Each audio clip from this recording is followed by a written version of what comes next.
Welcome back to Still a Part of Us. We are just delighted to talk to Paris today. And we just spent a long time together just chatting about her son, Drexton, and how sweet he was and what a huge impact, what the ripple effect that is coming off of him and how sweet that was. So I encourage you to listen to his story. It was just so beautiful, and just bring some tissues because you're going to cry, because that's what I did. And so Paris, thank you again for coming on and sharing Drexton with us.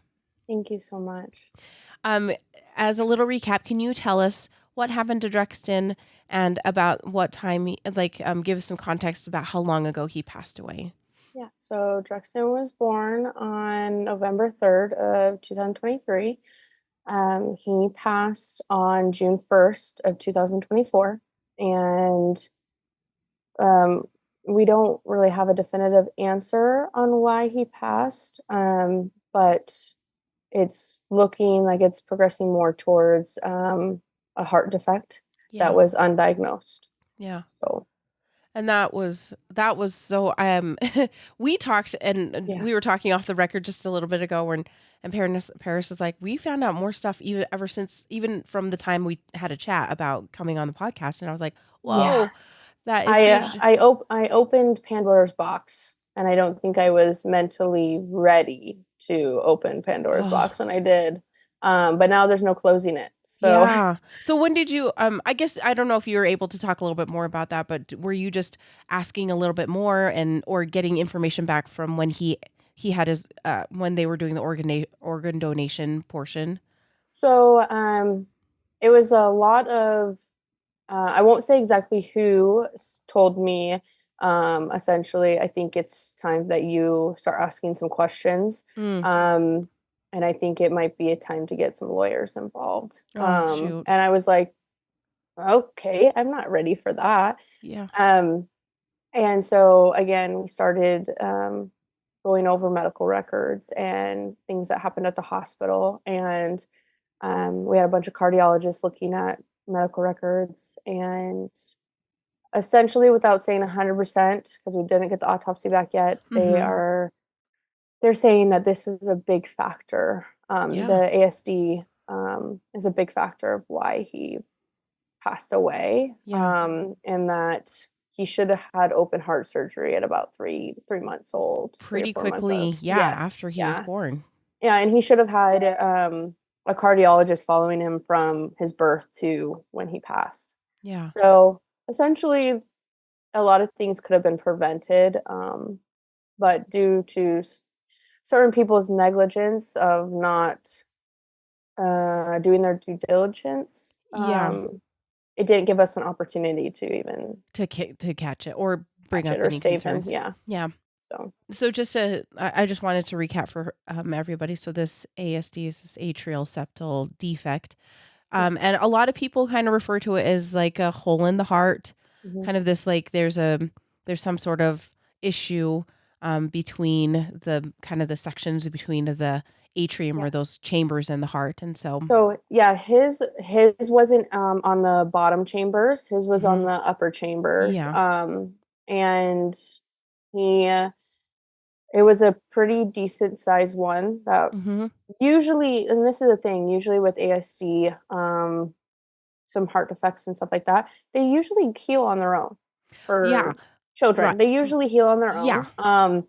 But they But kind of monitor that. yes, If they see something of concern, yes, they monitor it, even though they are yes, like, oh, it finally resolved itself, whatever. So that's why I'm like, oh, dang it. yeah.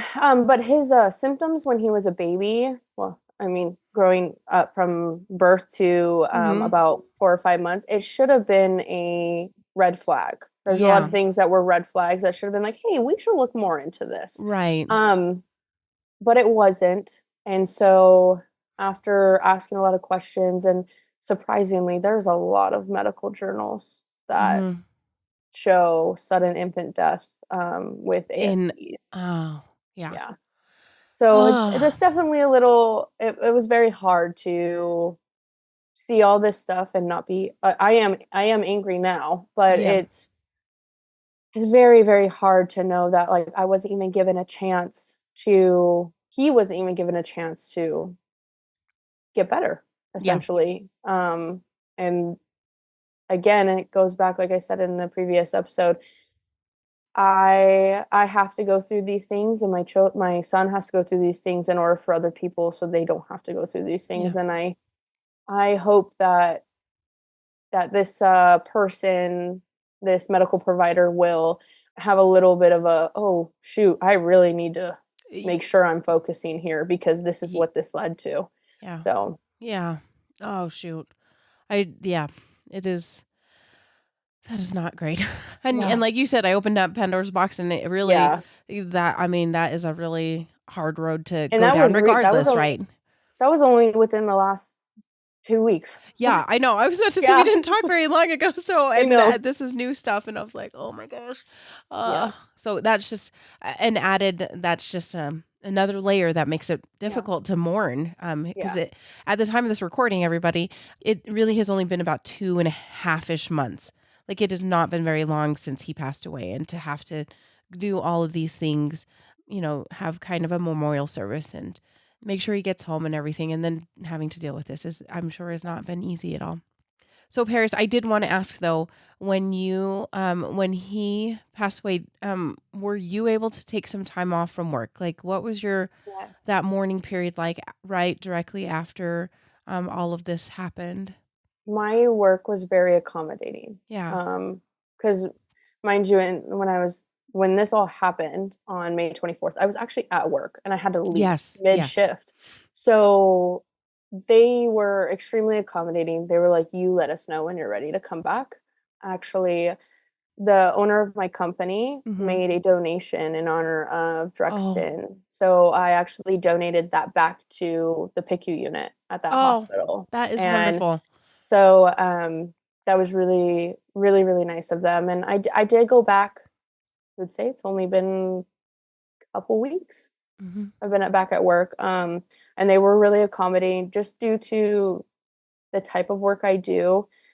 I deal with I do see a lot of death, and I do see, children, in really bad situations, Right. and so they were very accommodating to, okay, we're going to slowly get you back into Mm. work. We'll maybe have you work one day this week. Um, and then another day, we'll just keep adding on days and see how you do. Yeah. So they were very, very accommodating. That is wonderful to hear that kind of like just understanding that this is well, and I was gonna say that is amazing that they're like, this is gonna be hard. Like in certain Yeah. situations it's gonna be hard and for them to Yeah. And be sensitive to I've that. had times even at work, like even after I'm back to full time now, Mhm. Mhm. and I've had situations where I'm like, oh my gosh, I might need to go check myself in somewhere because there's things I see at work and it's very Oh, triggering. yeah, And completely. I'm immediately like, I guess my biggest question and issue that I have with what I do for work is why why do these people that I deal with, why do they still get to live and Yeah. they do all these horrible, horrible things to children and to people, and then mine, who has everything he's ever wanted and Yeah. is loved so dearly and innocent, and those children in those situations are innocent as well, Yeah. but why do mine get taken away and Yeah. then these people get to still go out and do these horrendous things? It's Yeah. it's very hard on my mental health with that. That one Well, really, that yes. question kills Oh, me. I know I was gonna say I'd be just honestly, I'd be so angry. I'd be like, "What Yeah, this?" And because we do go through those questions afterward. yeah, Like, why my baby? Like, why, yeah, why me and why my situation?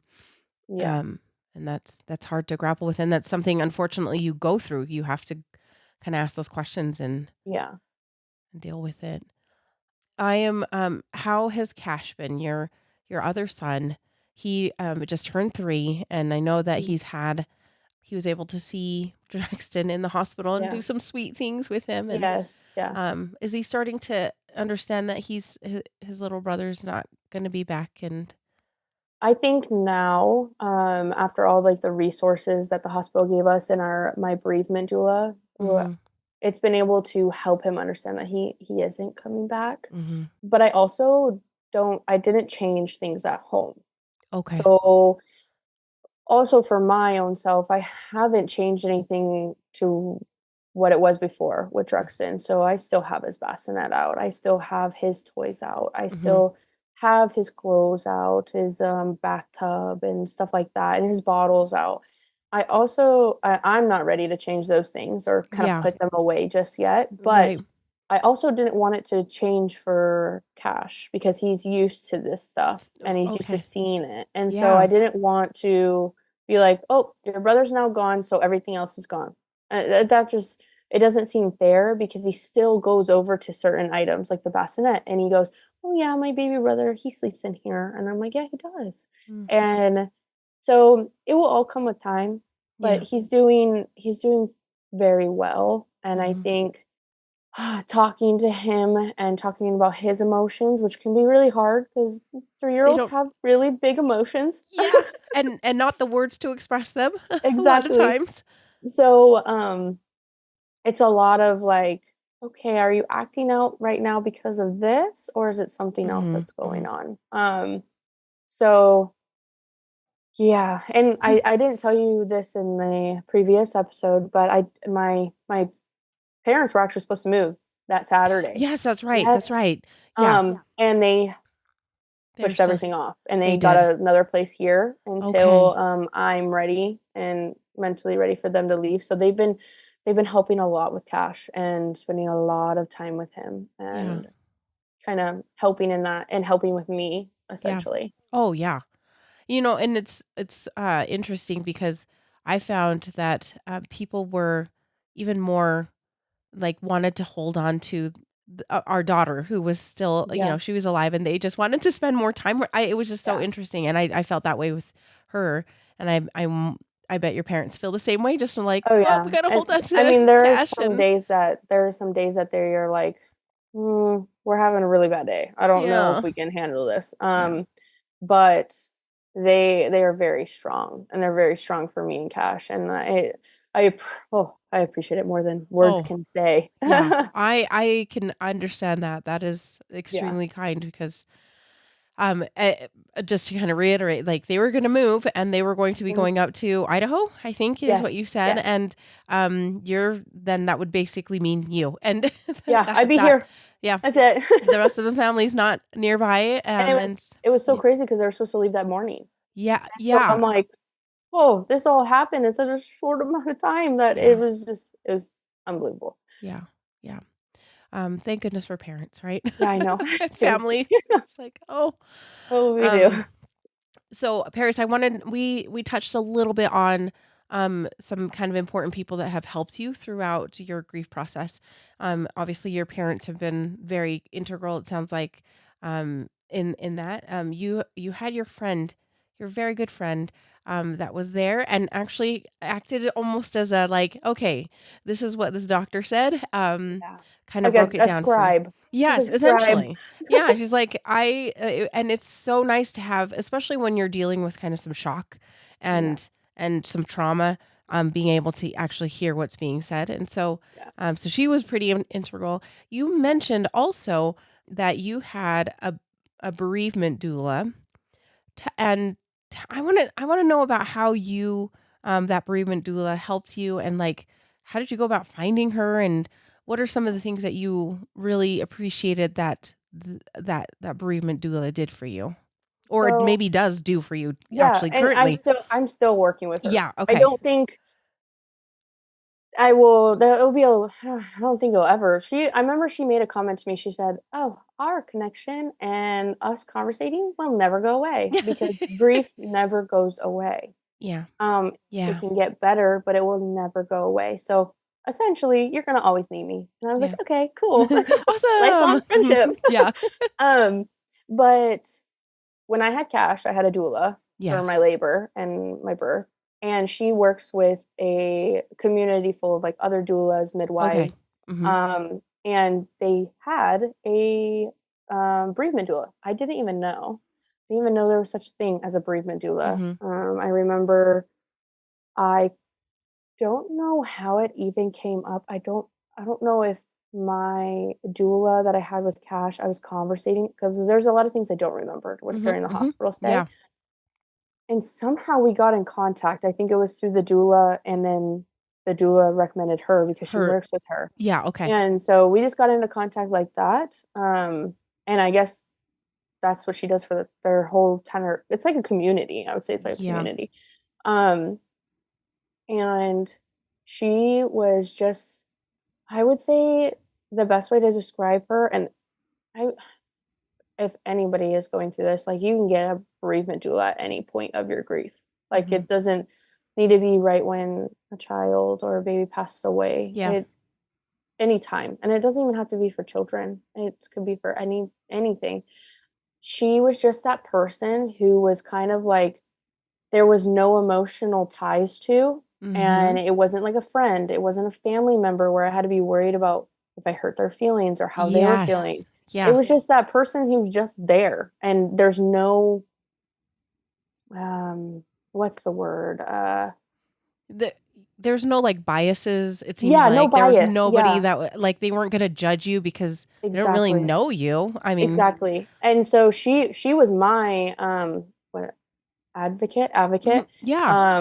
and Drexton's, and so she when there was times that I couldn't face my family to say something or I made a decision, but I didn't wanna enforce that decision at the Yes. hospital, Okay. she enforced it, Oh, and that is great. she did this, like, she was the very much the doer as well as, like, my friend Mm. Amanda, Mhm. um, and she also did things that I wouldn't even think about, like making a memory box. Okay, when you think of Drexton, what do you see?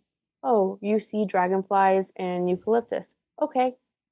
She went to the store, came back, had a box, and we decorated the box with eucalyptus and dragonflies. Yeah. It's like stuff like that. And saying, like, just making sure that she was there. How do I explain it? In any part of the grief and just being that non-biased person to talk to and like, Yeah. okay, this is how I'm feeling. I don't know if I feel comfortable talking to my family about it. I need to talk to you about it. And also, and I think bereavement doulas or even just bereavement counselors and people Mhm. like that, they do different things, but she has the same immune disorder that I do. Oh. Yeah, and so yeah, it was crazy. So some of the medications that they gave me during this time, we didn't know how it would affect my immune disorder. Mhm. So she was helping me with natural things to do. Mhm. And okay, you can do this, and this might help with your stress.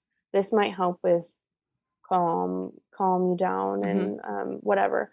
So she was just giving a lot of, like, techniques and stuff like that that I could use, and I could call her, and I know that there was a part in Drexton's passing that I there was some family issues that were Mm. happening between family members, Okay. and I remember I called her and I was like, "I don't know how to handle this situation because I don't want them to be mad at me. I don't want them Yeah. to be mad at this person Oh. because Mhm. it wasn't their fault, it was Yeah, me who yeah, made the decision." yeah, So, it was just having someone to talk to and guide you and be there for you, and just she was amazing. She was yeah. amazing. Yeah, I every time I hear somebody that has had a bereavement doula, they have nothing but good to say because and you kinda described it this way, is that there's your level of being able to do something after a loss or yeah, having to make big decisions, like this medically, right? Like, you had to make a big decision. Having somebody to be your brain and, like you said, the yeah, enforcer is so helpful because you don't remember everything. Your brain is trying to cope with something yeah, something very big that has just happened, and exactly. I think that is so cool that, um, you guys were able to have you were able to have a bereavement doula with you, and Yeah, just and I still talk to her. I yeah, which mean, is there's days where I'm like, "I don't wanna talk to my counselor. I wanna yeah, talk to my my do my doula." yeah, well, and and then I guess the other question I would like to maybe ask is because somebody might be wondering what's the difference between like a counselor, like a therapist, and this bereavement doula. What would you tell them? I feel, well, that one's really hard because Yeah. I can talk to my counselor about anything, and I can talk to my doula about anything. Mhm. My thing is who I feel more closely bonded to, Yeah. and I feel more closely bonded to my doula. Yes. Um, and I think it's because she was there when he Mhm. passed away, so she saw everything and she knew she was there almost every single day, Yeah. um, when all this was happening. So it's very hard to have someone else who wasn't there saw to see what was going on, to experience it Yeah. versus someone who was there, you Mhm. know? So I would say, and they kinda just come off differently, They to be do. honest, I yeah. I kinda think so too, yeah. I The feel way like you've described. it's more professional with a therapist and whatnot Yes. versus a doula. I'm like, my doula's not gonna tell me all these natural remedies, like, Mhm. or not my therapist Your isn't gonna tell therapist is me yep, all exactly. this natural remedies. They're gonna be like, "Hey, I want you on this pill and this pill and this pill," Yeah. versus a doula doesn't do that, and she wants what's best for you, and I'm not saying that therapists don't do that. It Yeah. just some people are at different they want different things, and I do feel more connected to my doula Yeah. than my therapist. Yeah. It definitely sounds like, yeah, she's Yeah. very much there for you Mhm. in that time of need. And, I am wondering what you are where you're at in the grief cycle. I mean, the grief process. I I I yeah. know that that sounds I mean, grief comes it's always with you. It just changes, and you revisit different stages, as they say, and people don't realize they think it's very linear, but it's not at all like that. So I'm wondering, how those first little weeks were, and then also kind of, I know we're only 2.5 months out, but how are you feeling about this all? Um, like you said, I'm very new to the grief. I think when people think of grief, they like, okay, you gotta follow the guideline, the Yeah, steps of the yeah, grief. And I'm like, that exactly. is not correct Mm-mm. at all. It comes all over the place. Uh, So, I think I'm still very fresh in it. I Yeah, think some things that I'm doing is helping me get through the grief process. I've never actually went through grief properly. I shouldn't say properly, but like when I've had traumatic things happen to me, yeah, I go through maybe like one set of the grief steps and then I just put it in the back of my mind and I never think about it again. And then what happens is it just stacks up and then you blow up because you're yeah, like, yep, you didn't process how you need to process for yourself. So um, when everything first happened and we were all kind of just saying, okay, this is most likely the result of SIDS, and we didn't that box was not opened of questions till later, like mhm, 2 or a week and a half ago. yeah, So at the time, I was like, "There's nothing to be angry about." yeah, Um, I couldn't be angry because there was no one to be angry at. mhm, Um, I get shocked. I didn't bargain. I didn't go through the bargaining process, but I was more just it was so sad and it was so lonely. I also couldn't look at Cash. Every time I looked at him, I broke down. I was like, I could only handle being around him for like 30 minutes, oh, like per time. And yeah, so he spent a lot of time with my mom and my stepdad because I just couldn't. I couldn't even, he would do something or he would talk about Drexton. And I was just like, I'm sorry, buddy, but I love you, but you got to go away. You got to yeah, go away. So that was really hard because then you also feel guilty because like that's your baby and mhm, you don't want to mhm, see your other baby. And so that really hurt me a lot.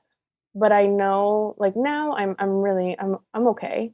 I don't feel the same way that like, oh, I can't be around him. There's just things that remind me oh, of Drexton completely, all the time and like things that he Cash does and but I'm able to handle it a little bit better now.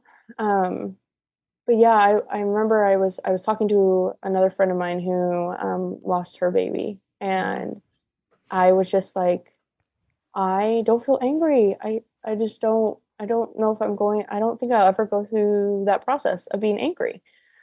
And she was like, "That's okay. Like you don't need to. You don't have to fit every single nope, yeah, quota on grief. You yeah, don't have you to." don't need to check that box, Yeah, yeah, exactly. And so I was like, okay. And then now that I open this box, this is where the anger is. yeah, And I'm beyond angry. So that's a new part of grief that I'm trying to deal with. And never thought I would deal with it. Yeah. Like I never thought I would have to go through the anger part because I wasn't angry. Yeah. So it's definitely very weird now, like having so much anger, but I try to tell myself like what's done is done. Um, all we can do is just make sure that, there's justice and that we do this the healthy way. We process through the grief and all that in a healthy way and Yeah. not you can be angry, but don't do anything that could be unhealthy or Yeah. not okay. Yeah. So, And also you mentioned like before, you're like, I just kind of let it stack up.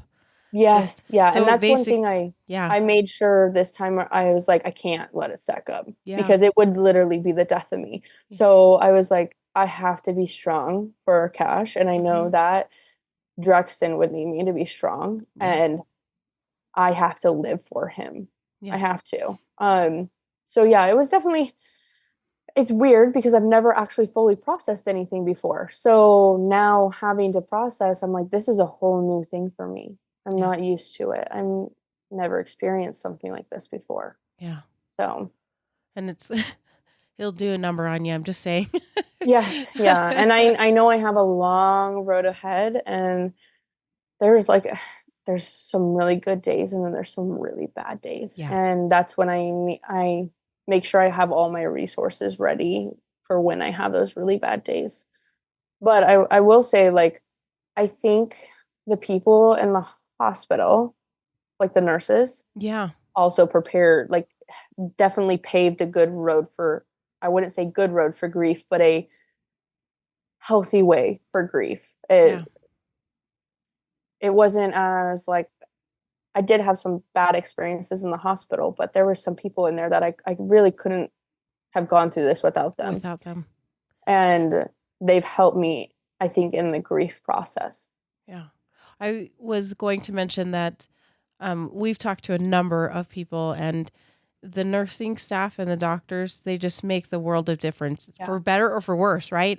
Yes. There's been a few where you're like, you just are cringing when you hear like how insensitive Yeah.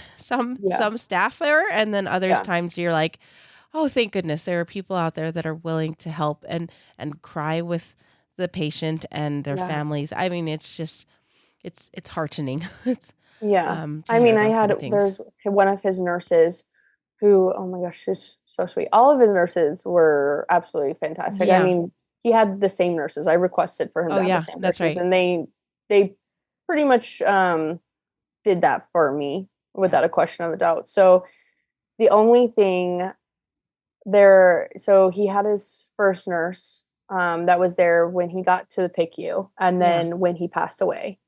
She was amazing. I remember she just said all the right things. Like, and she held me when I needed to cry after they took him for the organ Yeah. donation surgery, and she stayed until even past her shift. Like, she didn't have to. She could have went home, but she stayed with me, even when there was another nurse on shift for him to come Jeez. out of surgery. Yeah. And he also had another nurse who was so funny. I think she's the one that brought the light, like Mm. the laughter and the stuff Yeah. like that. And I remember she was like, I think we should do his hair. And I was like, and of course, I'm like sitting there like, lady, I'm not thinking about doing his hair. I don't want to do his hair. And she was like, no, I think we should do his hair. Like maybe like put it in a man bun. I got some like little ties that we can use. And I was just like, okay. I was like, I don't, this lady's crazy. I was like, what the heck? Like, I'm not doing that. And she was like, hold on, I will be right back. Because they all knew his name was Buddha Baby. So they Yeah. had it, instead of his name, they had just Buddha Baby on his whiteboard Yeah. and like everywhere in the room. And I remember she comes back after like 30 minutes. She's like, I got all my supplies. And I'm like, supplies for what? She's like, we're gonna do his hair and we're gonna dress him up like a Buddha. No. And I was like, okay, okay. And So she took the sheet and like wrapped it around his diaper, Oh and my then we gosh. propped him like a certain way, and we put these like little toy rings so it looked like little the Little, rings of the oh my voodoo. gosh, are Yes, you kidding me? That it is was the cutest thing, and adorable. he had like a little man bun where you put his hair like 'cause he it was really funny. He had such long hair on the top, and then he Yeah. had like this bald spot because he would Yes, of rub his course. head. And then we always said that he had a little rat tail because it was like bald, hair. Here. Um, and so she was like, she wrote on his whiteboard, "When in doubt, man bun it out." It was the funniest thing, and I remember I didn't see it for like 2 days, and I was like, and I remember looking at her through the window, and I was like, "Did you write this?" And she was like, "Yes." But yeah, no, we had pictures of him all like done up. It Oh, was really, really sweet. It was she I needed that. Like I needed that yeah. one nurse who was there to just hug me and Yes. hold me and Yes. listen. And then I had this nurse who knew that I was really struggling, but she brought that, Yeah. "Okay, we need to do something instead of just sitting here and just staring at him. Yeah. Like Yeah. we need to do something and we need to be a little bit more happy." Because remember I had said like it was quiet. Yeah. There was no laughter. There was no nothing. It was just quiet. Yeah. And it was just I wouldn't even say calm because everybody was so upset. So to have that brought a whole new level of it was just nice. It was so nice. Well, and a really cute, funny memory. Like, what a cute, Exactly. like, think about, you're gonna think about that all the time. Yes. When you call him Buddha baby, you're gonna think of him Mhm. dressed up in the hospital Yes, it was with oh my gosh, sometimes I, like, look at back at the pictures and I'm just like, "What were we thinking? What were we thinking?" But it Oh, was cute, and it's something that I know that we're always gonna look back yeah. on, Yeah. and 'cause I think that people don't like, there's a really gray area to kinda roam in when you're in that situation because you don't know whether to be, "Okay, should we be joyful? Should we try this?"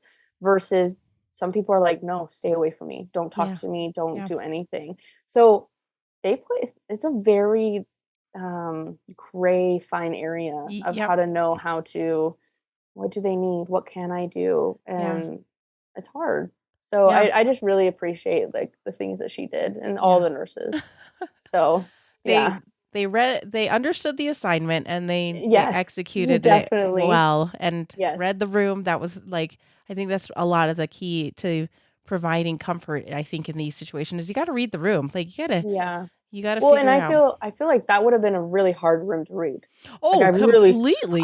if it was me, I'd be like, "I'm staying far away Yeah. because I don't know how to handle this. I don't know Yeah. what to say, and I don't wanna say the wrong thing." Yeah. Um, but I also think it was very hard for them because I think a lot of people thought I was just had no emotions whatsoever during that time, and I could see how they would think that. Mm. Um, but I think because of the way that I was so like, "You need to be blunt, you need to tell me how it is, and Yeah.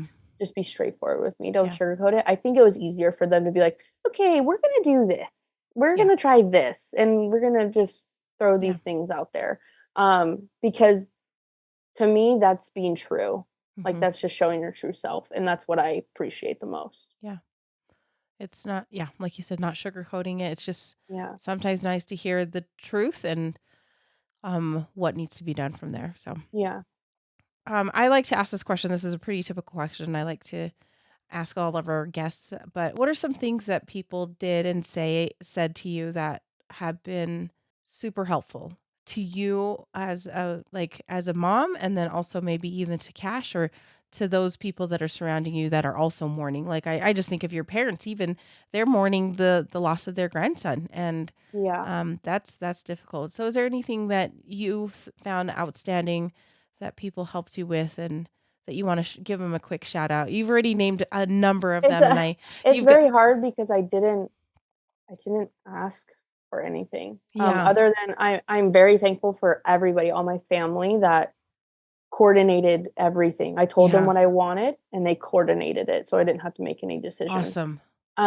So taking up that responsibility during after he passed was something that I'm so thankful for because I wouldn't have been able to do any of it. Yeah, yeah, So I'm very thankful for that.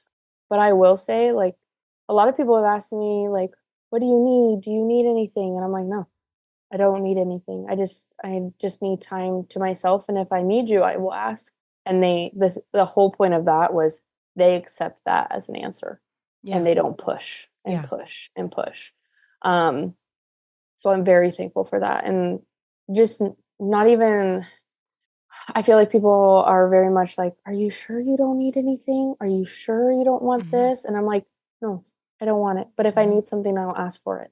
Yeah. And I think that having them accept that that is your answer and that you don't need anything right now, but you will ask for it if you need it, Mhm. and them respecting that changes everything.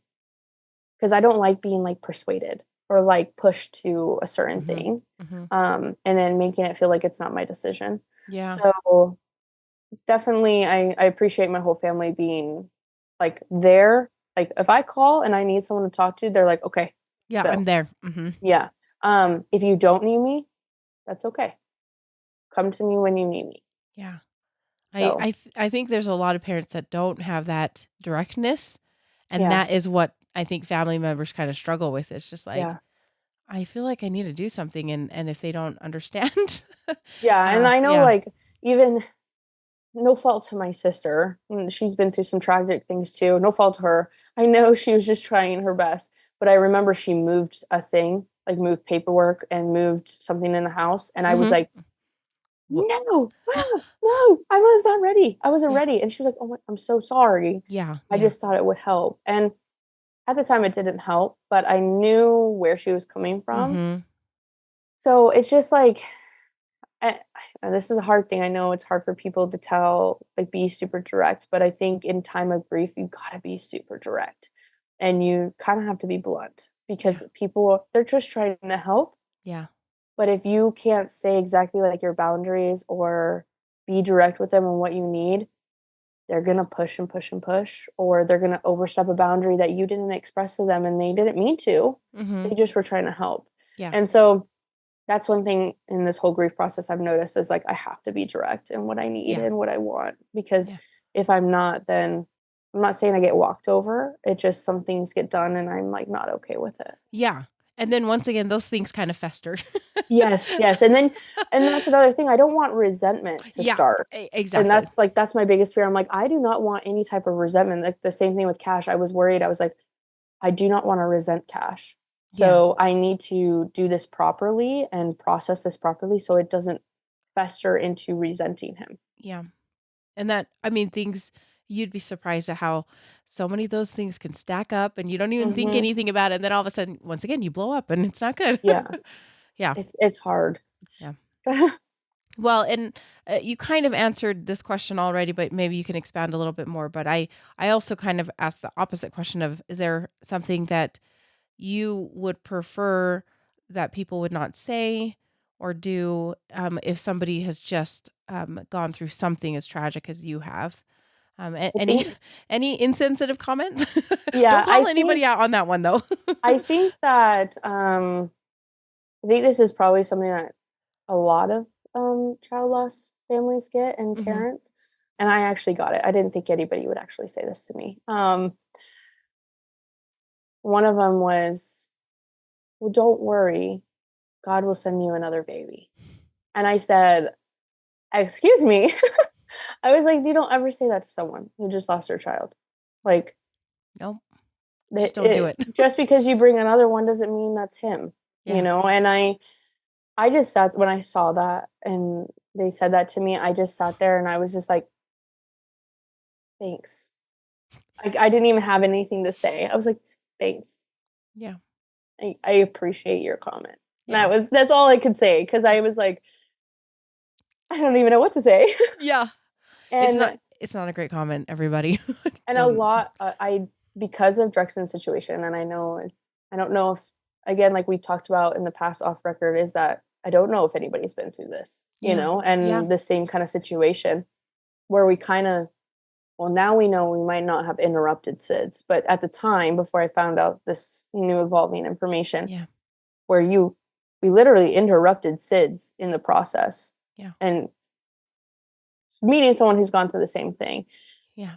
A lot of a lot of people, none that are family, and none that are friends. It's a lot of outside people seeing into the situation.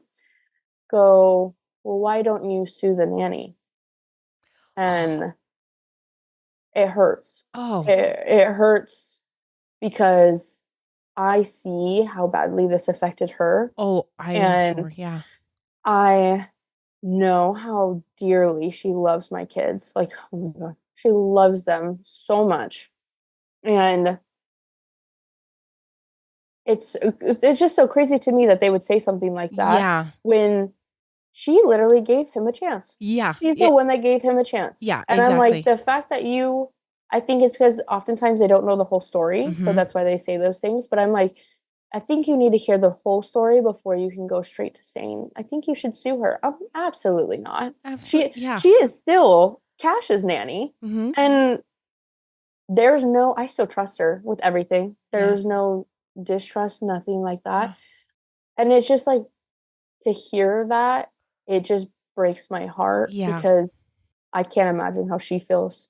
And it's Oh, not even like she had all this trust. Like I gave her all this trust, and then look what happened. And I can't even imagine how it makes her feel. yeah, exactly. And she oh, yeah, I'm sure she lives and just it kills her inside. I bet it does. Yeah. Like Yeah. And I and made sure that with her grieving process too, I supported her as much as possible. Like, okay. a lot of Drexton's items I didn't get back until about maybe a month ago. Oh. Not even a Oh, month ago. Yeah. So it's maybe less than a month. I let her keep his items because I'm like, she needs to go through a healthy grieving process too. yeah. And I told her, I said, you let me know when you're ready for me to pick up those items and I'll pick them up. But I won't pick them up until you're ready.